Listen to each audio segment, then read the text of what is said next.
तो कैसे हो मेरे ठरकगंज के नवाबों।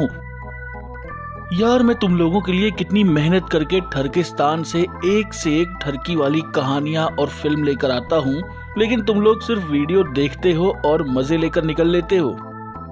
भाइयों अब तो चैनल को सब्सक्राइब कर लो और बगल वाला घंटा भी बजा दो, जिससे तुम्हें आने वाली हर वीडियो की नोटिफिकेशन तुरंत मिल सके और मैं भी तुम्हारे लिए ऐसी ही मजेदार और मसाले वाली फिल्में और कहानियों वाली ढेर सारी वीडियो ला सकूं।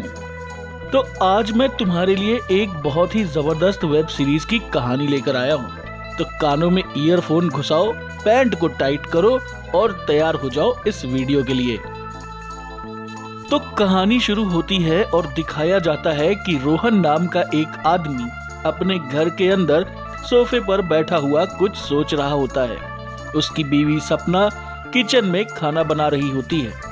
सपना को अचानक याद आता है कि रोहन के ऑफिस का टाइम हो गया है, लेकिन वो आज ऑफिस क्यों नहीं जा रहा है। सपना किचन से रूम में आकर रोहन से पूछती है कि वो आज ऑफिस क्यों नहीं गया।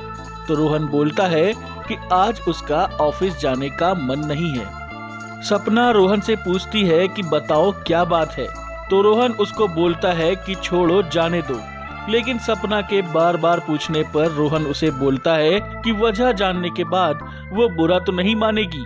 जिस पर सपना बोलती है कि इसमें बुरा मानने वाली क्या बात है। इसके बाद रोहन सपना को अपने फोन पर वाइफ स्वैपिंग के बारे में कुछ दिखाता है, जिस पर सपना उससे पूछती है कि ये वाइफ स्वैपिंग क्या होता है।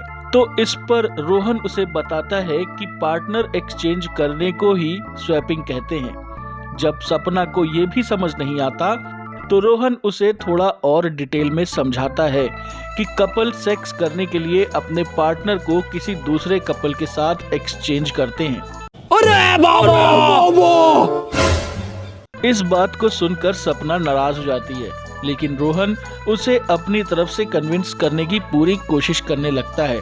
लेकिन सपना पार्टनर एक्सचेंज करने के लिए बिल्कुल भी तैयार नहीं होती है। रोहन सपना को समझाता है कि उन दोनों की 3 साल की शादी में अब पहले वाला मजा नहीं रह गया है, मजा नहीं आ रहा है, तो अब कुछ नया ट्राई करते हैं। लेकिन कोशिश करने के बाद आखिरकार सपना रोहन की खुशी के लिए पार्टनर एक्सचेंज करने के लिए तैयार हो जाती है, लेकिन रोहन को साफ बोल देती है कि वो ऐसा सिर्फ एक बार करेगी और वो भी सिर्फ रोहन की खुशी के लिए। इसके बाद रोहन उसे कभी भी इस काम के लिए फोर्स नहीं करेगा। इस पर रोहन बहुत ही खुश हो जाता है। सपना अकेले अपने बेडरूम में लेटकर पार्टनर एक्सचेंज के बारे में सोचकर खुश हो रही होती है। वो मन ही मन नए पार्टनर के औजार के साथ खेलने को लेकर बहुत ही ज्यादा एक्साइटेड रहती है और सोचती है कि उसका पति उसे खुश करने के लिए कितना कुछ करता रहता है। हालांकि सपना के मन में इस बात को लेकर भी डर रहता है कि दूसरा वाला कपल कैसा होगा, उसका नया पार्टनर अच्छा आदमी होगा या बुरा आदमी होगा। शाम को डोरबेल बजती है तो सपना दरवाजा खोलती है। दरवाजे पर एक सोनिया और करण नाम का कपल होता है। ये वही कपल होता है जिसके साथ सपना और रोहन पार्टनर स्वैपिंग करने वाले होते हैं। सोनिया और करण घर के अंदर आते हैं और सपना रोहन को बुलाकर लाती है। रोहन सपना को सोनिया और करण से इंट्रोड्यूस कराता है। इसके बाद रोहन पूछता है कि सोनिया और करण तो अगले दिन आने वाले थे, तो एक दिन पहले कैसे आ गए। रहा नहीं जाता, तड़प ही ऐसी है ना। तो सोनिया और करण उन्हें बताते हैं कि वो दोनों उधर से ही गुजर रहे थे, तो सोचा कि मिलते चलें और पहले से एक बार मिल लेने से सपना भी काफी कंफर्टेबल हो जाएगी। इसके बाद सोनिया सपना को बताती है कि वो लोग ये स्वैपिंग का काम बहुत समय से करते आ रहे हैं, जिसकी वजह से वो लोग पूरी तरह से प्रोफेशनल हो गए हैं। लेकिन सपना के लिए ये काम बिल्कुल ही नया और पहली बार है। कहीं ऐसा तो नहीं कि सपना ये काम अपने पति रोहन के दबाव में करने जा रही है। तो इस पर सपना बोलती है कि ऐसा बिल्कुल भी नहीं है। वो अपने पति से बहुत प्यार करती है और अपने पति की खुशी के लिए ऐसा कर रही है। इसके बाद ये चारों वहीं बैठकर थोड़ी देर बकचोदी पेलते हैं और फिर सोनिया और करण अगले दिन आने को बोलकर वहां से चले जाते हैं। दोनों के जाने के बाद रोहन सपना से पूछता है कि ये कपल तुम्हें कैसा लगा, तो सपना बोलती है कि बहुत ही अच्छा लगा।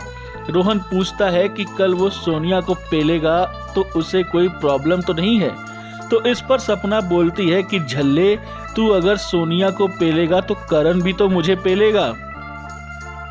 अगले दिन सोनिया और करण फिर से सपना और रोहन के घर पर आते हैं। दोनों कपल एक साथ बैठकर बातें करते हैं और फिर सोनिया रोहन के बगल में आकर बैठ जाती है और सपना करण के बगल में आकर बैठ जाती है। थोड़ी देर आपस में बकचोदी पेलने के बाद सोनिया और रोहन एक दूसरे के साथ एक बेडरूम में चले जाते हैं और सपना और करण एक दूसरे के साथ दूसरे बेडरूम में चले जाते हैं। अभी मजा आएगा ना भिड़ो। एक कमरे में सोनिया और रोहन जमकर जुगाड़ पेलते हैं तो दूसरे कमरे में सोनिया का पति करण और रोहन की पत्नी सपना भी जमकर एक दूसरे का जुगाड़ पेलते हैं। वाह क्या सीन है। जुगाड़ पेलकर जब सपना शांत हो जाती है तो करण को बोलती है कि जिंदगी में पहली बार ऐसा जुगाड़ पेलकर उसे बहुत मजा आया है और अब वो सोनिया और करण को फिर से बहुत जल्दी दूसरा जुगाड़ पेलने के लिए बुलाएगी। फिर सोनिया और करण दोनों अपने अपने घर चले जाते हैं। सपना अपने पति रोहन को बोलती है कि उसे आज ये नया वाला एक्सचेंज जुगाड़ पेलकर बहुत मजा आया। पहली बार वो कह रहे हैं कि भाई मजा आया और मैं ये जो मजा है हिंदुस्तान के हर व्यक्ति को देना चाहता हूं। इसके बाद रोहन उससे कहता है कि अब उन दोनों की 3 सालों की जो शादीशुदा जिंदगी में बोरियत हो गई थी, अब वो जिंदगी रंगीन हो जाएगी। इसके बाद सपना वहां से चली जाती है। रोहन अपने बेड पर लेटकर कुछ सोच रहा होता है कि तभी उसके मोबाइल पर एक मैसेज आता है और वो मैसेज पढ़कर रोहन की फटकर 400 हो जाती है, क्योंकि उस मैसेज में लिखा होता है कि welcome to HIV club, we are HIV positive. शाबाश।